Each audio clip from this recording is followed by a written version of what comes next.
Este jueves en 8 Magazine vamos también a hablar de cine y lo vamos a hacer con uno de los mejores investigadores de la evolución del cine en nuestra región, que además tenemos la suerte, la fortuna de que sea segoviano y que nos acompaña hoy. Clemente de Pablos, bienvenido a 8 Magazine. Hola, muy buenas. Muy bienvenido a Segovia también, porque aunque eres segoviano te tenemos viviendo un poquito lejos. Sí, estoy un poquito ahí en la diáspora, como muchos segovianos. Bueno, profesor, historiador, experto en el cine, también periodista, llevas años, décadas trabajando en el cine, por eso decía yo que eres uno de los expertos en el cine en nuestra región, pero lo que tocaba ahora, y este es el fruto de tu trabajo, era escribir de Segovia. Sí, la verdad es que, bueno, es el primer resultado de la tesis doctoral que presenté hace ya un par de años en Valladolid, en la Universidad de Valladolid. Se trata de una tesis doctoral que abordaba toda la cuestión del cine en Segovia desde muchos puntos de vista, la prensa segoviana y el cine, cineastas, personas vinculadas a la producción de origen segoviano, el tema de los rodajes. De las 440 rodajes que encontré hace 15 años con el libro Un lugar de cine, ahora he pasado a casi 800 rodajes solo de cine, ni siquiera spots ni series de televisión. Y bueno, dentro de todo eso había una parte importante centrada en la cuestión de la exhibición, tanto salas de cine, festivales, la llegada del sonoro, la llegada de la patente de los hermanos Lumière, y todo eso es lo que está concentrado, eso relacionado con la exhibición es lo que está concentrado en este nuevo libro. Y bien. Ya habías escrito, como decimos, de Segovia, de nuestra provincia, como escenario de cine, pero no desde este punto de vista, desde Segovia como un ejemplo de la evolución del cine también a nivel nacional, porque esta es una de las novedades que presenta el libro y la tesis presentada. Sí, a ver, lo primero he estado trabajando en una cuestión que es la elaboración de una metodología específica para el estudio en ámbitos desfavorecidos, en ámbitos locales, ámbitos alejados de los grandes focos de producción y grandes focos de poder.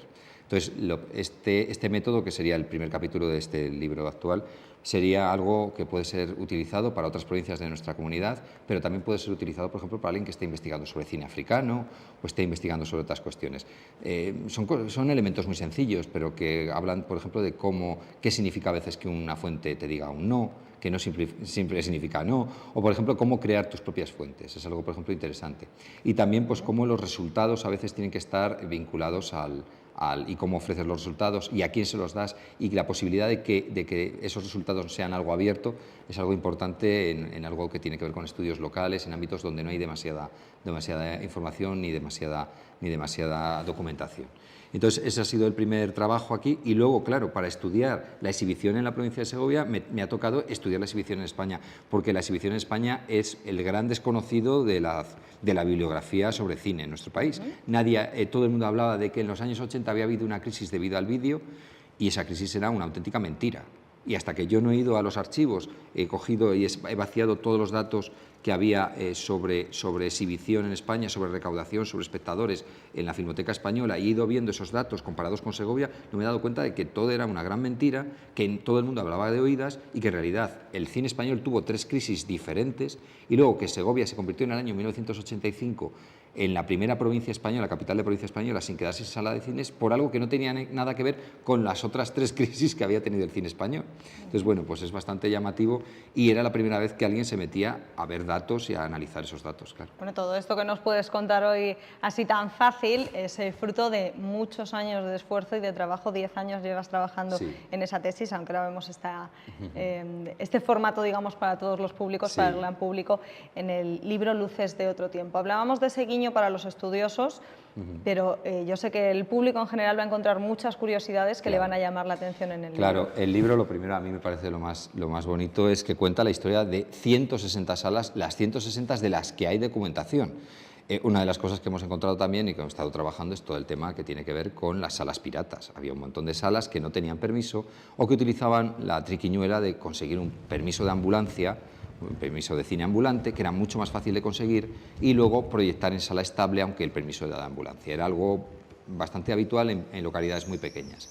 Pero bueno, también hay que pensar luego sobre el tema de legislación sobre cine, instrucción de los permisos de las salas, formación de los proyeccionistas. En la bibliografía española no había nada, es la primera vez que alguien se mete con esos temas. Entonces, por ejemplo, pues hemos descubierto todo lo que había que hacer para poderse convertir en un operador, con la ayuda además de unas fuentes orales valiosísimas. Hemos podido trabajar por primera vez todo lo que tiene que ver con con las salas de cine, la historia de las salas de cine, contando las salas de cine de nuestra provincia de Segovia, de la A a la Z, o lo que es lo mismo, de Abades a Zarzuela del Pinar.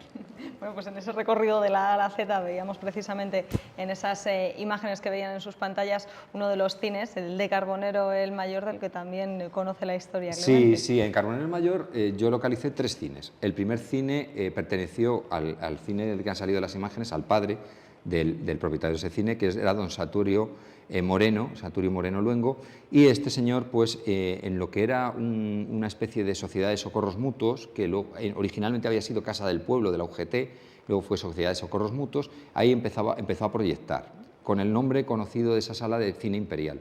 Posteriormente ya montaron el nuevo cine, y el nuevo cine se llamaba Cine Centro.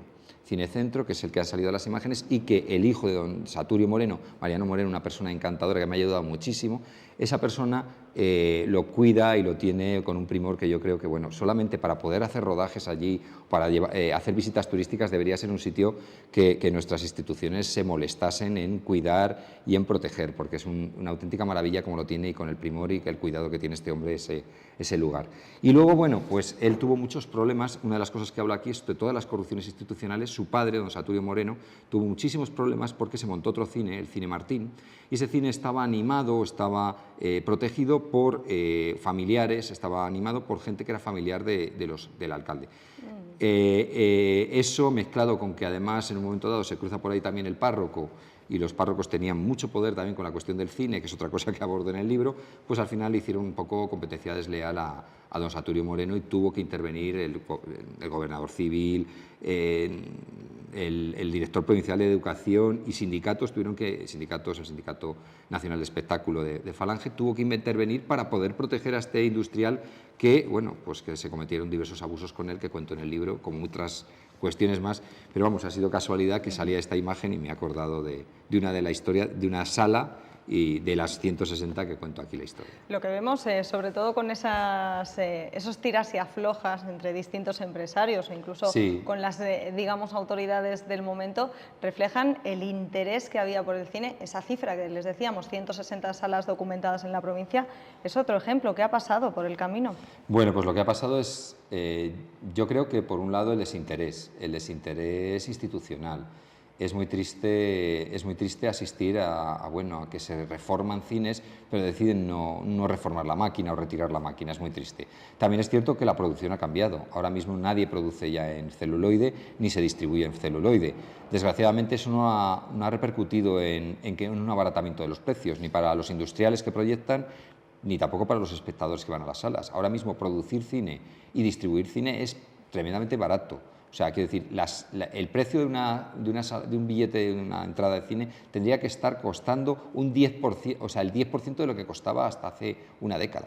Y no es así, todo lo contrario, sigue al mismo precio, porque la producción, al ser digital, ya utilizan cámaras híbridas, ya no utilizan cámaras con película con nitrato de plata, que era carísimo, no utilizan un revelado auténtico fotoquímico, sino utilizan etalonajes digitales. Ya hay otra forma de producir, y la propia distribución ahora mismo, muy pocas son las salas que siguen proyectando en celuloides, se está proyectando en DVD o en Blu-ray. Es como se está proyectando hoy por hoy, y sin embargo eso no está repercutiendo ni en que los industriales estén ofreciendo o estén accediendo a esa distribución más barata, ni que los espectadores vayan al cine de una forma más barata. Y eso me parece que está, cuando se echan las manos a la cabeza con el tema de que la gente piratee en Internet, es un proceso lógico, porque claro, al final estás viendo lo mismo, pero que lo estás viendo gratis. En este caso muchas veces se culpa, digamos, al espectador de que no tiene interés por ir al cine. ¿Crees que esto es así, o que si los precios en este caso fueran más asequibles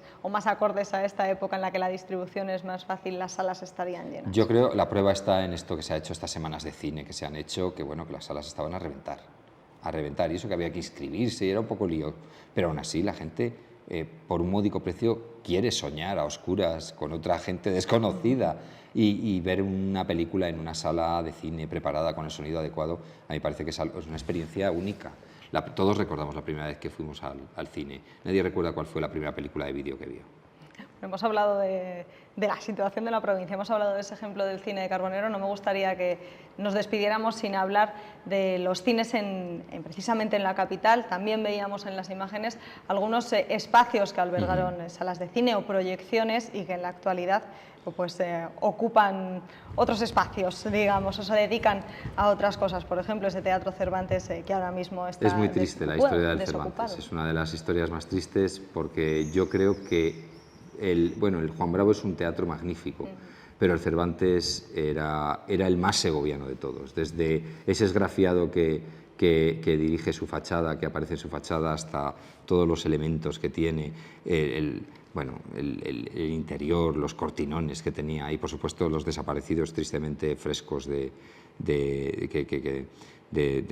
Tablada. Es una pena que aquello pues haya desaparecido, porque es algo que no vamos a poder recuperar los segovianos, salvo los que alguna vez estuvimos allí viendo aquel techo y maravillándonos en lo que empezaba nuestra película, ¿no?